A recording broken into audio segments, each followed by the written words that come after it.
말씀 전하도록 하겠습니다. 5장의 중간에 한 10장 정도이지만 한 구절 한 구절 깊이 있게 또 묵상해가면서 말씀을 나눠보고자 합니다. 먼저 30절, 오늘 첫 구절 말씀을 한번 먼저 읽어보겠습니다. 함께 읽겠습니다.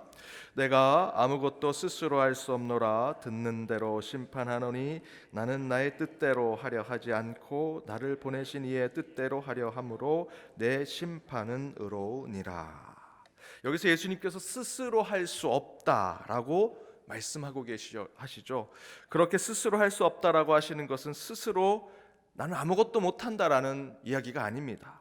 이후 구절에 그 뜻을 알게 하는데 바로 예수님께서 스스로 하지 못하는 이유가 나는 나의 뜻대로 하려 하지 않고 나를 보내신 이 누구를 이야기합니까? 성부 하나님 뜻대로 하려 하기 때문에 나는 스스로 하지 않는다라고 증거하고 계십니다. 이 말씀의 핵심은 예수님이 혼자서는 일을 못하시는구나 라는 것을 말하는 것이 아닙니다. 예수님은 하나님과 함께 일을 하신다, 하나님과 함께 동역하신다라는 것이죠. 동시에 하나님은 예수님과 같은 분, 예수님은 하나님과 같은 분이시다. 교리적으로는 곧 예수님이 곧 하나님이시고 하나님이 곧 예수님이시다는 삼위일체 하나님의 모습을 이 30절 9절의 말씀을 통해 우리에게 알려주십니다. 실제로 요한복음 전체를 읽으시면 아시겠지만 예수님은 계속 자신이 하나님이다, 하나님과 동일하다라는 것을 계속해서 알려주십니다. 하나님이 나와 함께 계신다, 내 안에 하나님이 계시다, 내가 또한 하나님 안에 있다, 우리는 같은 존재이다, 나는 예수님과 하나님은 같은 분이다라는 것을 계속 알려주시죠. 몇 구절만 찾아보고 확인해 보도록 하겠습니다. 요한복음 10장 30절 말씀을 직접 찾으셔야 됩니다. 요한복음 10장 30절입니다. 요한복음 10장 30절 우리 함께 읽어보겠습니다. 나와 아버지는 하나이니라 하신대. 예수님께서 직접 나와 하나님은 하나다 라는 것을 직접 말씀하고 계시지요. 한 구절 더 찾아보겠습니다. 요한복음 17장 21절입니다. 요한복음 17장 21절 말씀 함께 읽겠습니다. 아버지여, 아버지께서 내 안에 내가 아버지 안에 있는 것 같이 그들도 다 하나가 되어 우리 안에 있게 하사 세상으로 아버지께서 나를 보내신 것을 믿게 하옵소서. 이처럼 요한복음 곳곳은 우리가 두 구절만 찾아봤지만 그 외에도 여러 구절을 이렇게 분석하고 또 연구하고 해석할 수 있습니다. 이렇게 요한복음 곳곳은 삼위일체 하나님 곧 예수님이 하나님이시고 하나님이 곧 예수님이심을 보여주는 말씀이 반복돼서 나옵니다. 바로 오늘 읽은 이 첫 구절의 말씀이 그것을 선포하는 것입니다. 예수님은 하나님이시고 하나님은 예수님이시고 그 가운데 또한 성령님도 예수님과 하나님이 함께 하신다. 예수님이 곧 살아계신 하나님이시다라는 것을 보여주는 말씀이지요. 그렇게 삼위일체 하나님을 선포하고 나서 31절에 이렇게 기록하고 있습니다. 세례 요한에 대해서 이야기하는데 우리 31절에서 33절까지 한번 말씀을 읽겠습니다. 내가 만일 나를 위하여 증언하면 내 증언이 참되지 아니하되 나를 위하여 증언하시는 이가 따로 있으니 나를 위하여 증언하시는 이는 그 증언이 참인 줄 아노라. 너희가 요한에게 사람을 보내매 요한이 그 진리에 대하여 증언하였느니라. 그러나 여기서 한 가지 이 31절에서 33절 말씀을 읽으면 질문을 하게 됩니다. 의문이 되죠. 30절에서 예수님께서 자신은 스스로 일을 하지 않는다, 나는 일을 하되 하나님과 함께 일을 한다라고 말씀하시면서 31절에서는 자신을 증언하는 자가 있다. 물론 하나님이 나를 증언하지만 33절 말씀대로 본다면 나를 증언하는 이가 곧 세례 요한이다라는 것처럼 들립니다. 자칫 잘못 들으면 예수님은 스스로 일을 하지 못하고 사람에 의해서 일을 한다라는 말씀으로 들을 수 있습니다. 33절에 너희가 요한에게서 사람을 보내매 요한이 진리에 대하여 증언하였느니라 라고 말하는 것처럼, 그럼 인간인 사람인 세례 요한이 예수님의 사역의 일부분이구나, 예수님과 사람이 함께 일하는구나 라는 것처럼 들릴 수 있다라는 것이죠. 바로 이에 대해서 요한복음 기자는 예수님의 말씀을 통해 34절에서 반론을 이야기합니다. 우리 34절을 또한 함께 읽겠습니다. 그러나 나는 사람에게서 증언을 취하지 아니하노라. 다만 이 말을 하는 것은 너희로 구원을 받게 하려 함이니라. 바로 말씀하시지요. 예수님은 하나님이십니다. 예수님은 삼위이신 하나님과 동역하고 함께 사역할 수는 있지만 하나님 인간과 함께 일하지 않는다라는 것을 분명히 말씀하십니다. 이것을 예수님은 이렇게 증거하시죠. 나는 사람에게서 증거를 취하지 아니한다. 실제로 이 말씀을 새겨드려야 합니다. 저와 여러분이 40일 금식기도 한다고 해서 하나님의 마음이 바뀌시겠습니까?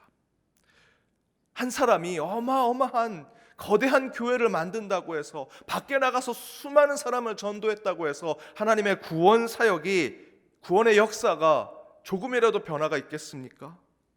물론 저희들이 기도하는 것으로 하나님의 마음을 움직일 수 있지요. 촛불도 움직일 수 있습니다. 때로는 저희들의 간절함으로 하나님께서 그 마음을 바꾸시고 우리에게 응답을 주실 수 있습니다. 그러나 그 원론적으로 본다면 저와 여러분이 하나님의 마음을 바꿀 수는 없습니다. 하늘의 보좌를 변화시킬 수 없죠. 저희는 그저 겸손히 주님 앞에 기도할 뿐입니다. 오늘 말씀이 바로 그것을 이야기합니다. 세례 요한의 증거가 매우 대단한 것처럼 보일지라도 결코 그 증거로 인해서 하나님 예수 그리스도의 사역이 변하는 것이 아니다라는 것입니다. 그래서 예수님은 나는 사람에게서 증언을 취하지 않는다라고 얘기하십니다. 예수님은 세례 요한의 증언이 없어도 공생애를 하실 뿐입니다. 세례 요한이 없으면 예수님이 없습니까? 아닙니다. 세례 요한은 없을 수 있습니다. 그러나 예수님의 사역은 없을 수 없지요. 저와 여러분이 아니더라도 우리 연동교회를 세우실 분은 하나님이십니다. 바로 그것을 우리에게 증언하는 것입니다. 이렇게까지 된 것이 다 하나님의 은혜이지 저와 여러분의 공로와 자랑이 아님을 고백하는 것이 참된 신앙의 모습입니다. 내가 아니더라도, 세례 요한이 아니더라도 하나님은 하나님의 일을 하십니다. 하나님은 연동교회를 위해서 하나님 나라를 세우실 것입니다. 우리가 그런 겸손한 마음을 가져야 합니다. 제가 첫 사역지에서 정말 120% 열정을 쏟아부으면서 일을 했습니다. 때때로 특별히 제가 새벽 재단을 통해서 몇 번 말씀드린 대로 첫 번째 그 아동부 사역을 하면서 그 높은 학교까지 그 솜사탕 기계를 끌고 가가지고 솜사탕 나눠주고 그 사역을 2년 동안 했습니다.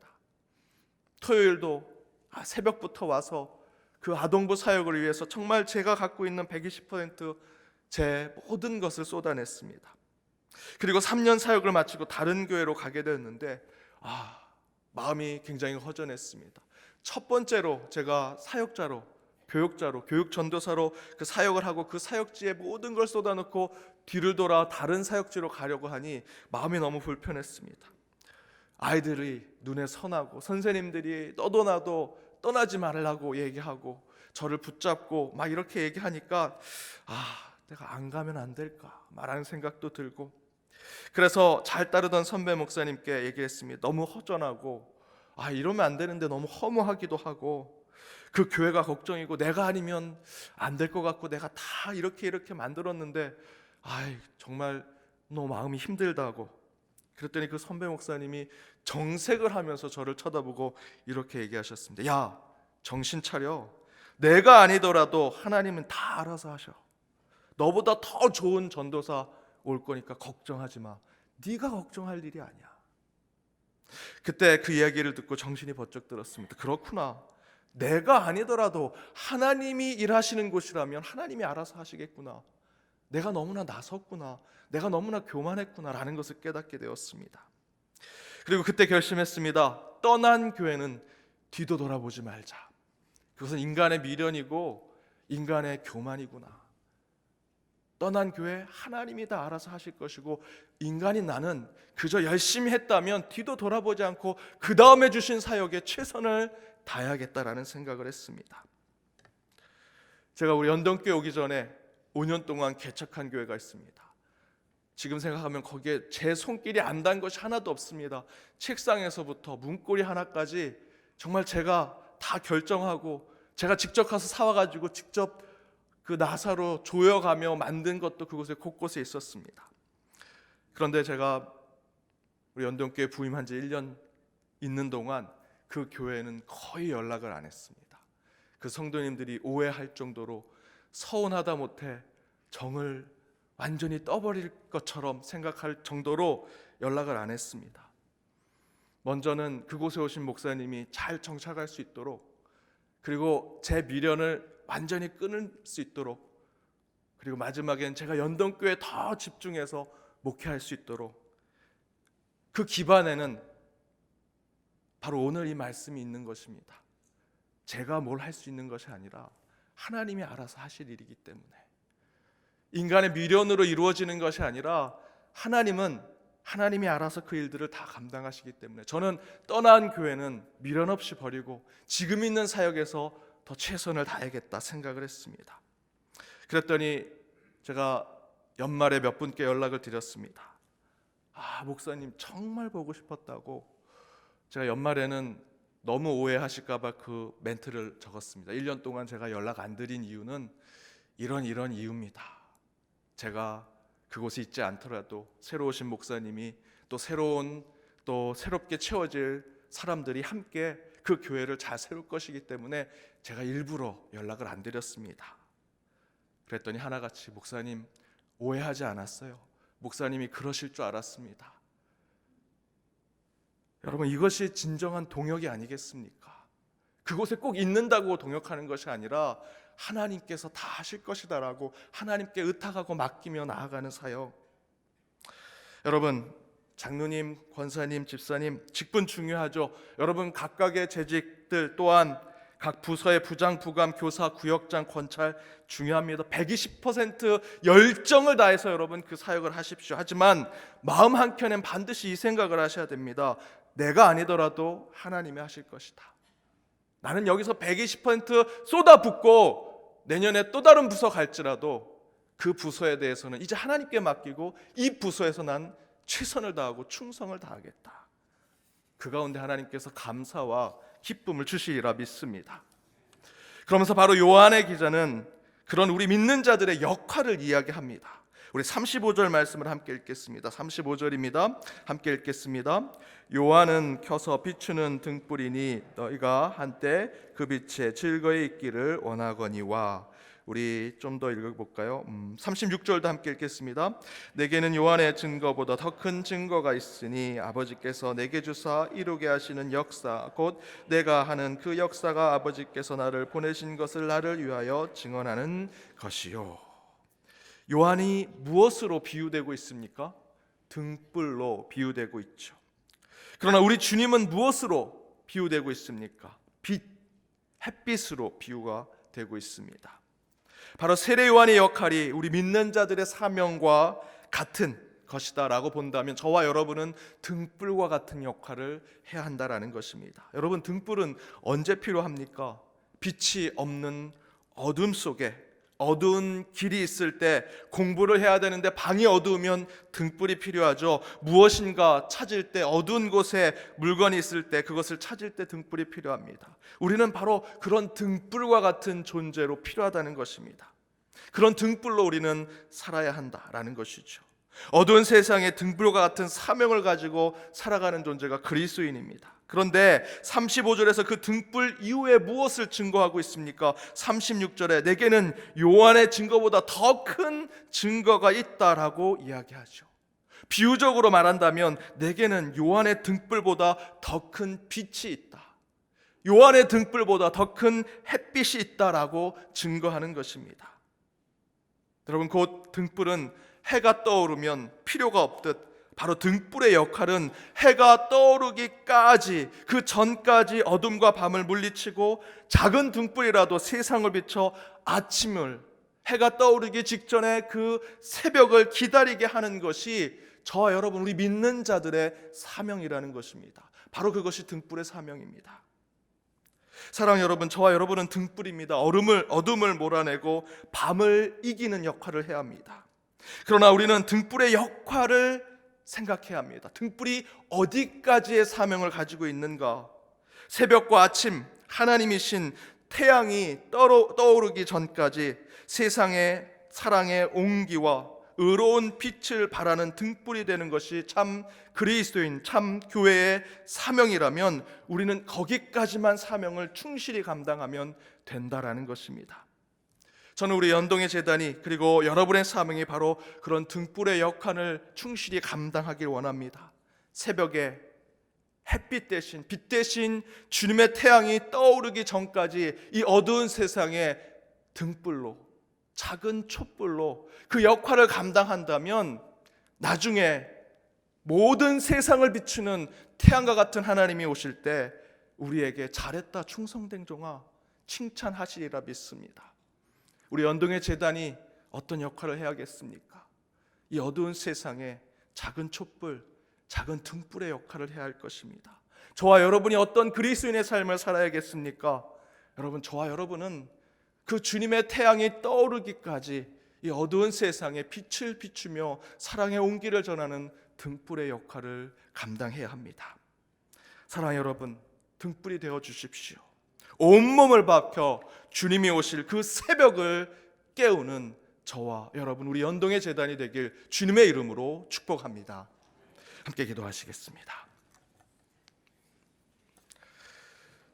사랑의 하나님, 감사합니다. 주님께 살아가시는 새벽 재단을 통해 함께 찬양하게 하시고 기도하게 하시며 말씀을 결단하게 하심을 감사드립니다. 주님, 오늘 주신 말씀대로 주님께서는 하나님과 함께 하시는 삼위하나심을 깨닫습니다. 우리 인간의 어떤 일을 통해서, 세례 요한의 증거를 통해서 주님의 일들이 변화되는 것이 아니라 이미 주님께서 말씀하시고 역사하신 것에는 그 안에 능력이 있음을 깨닫게 하여 주옵소서.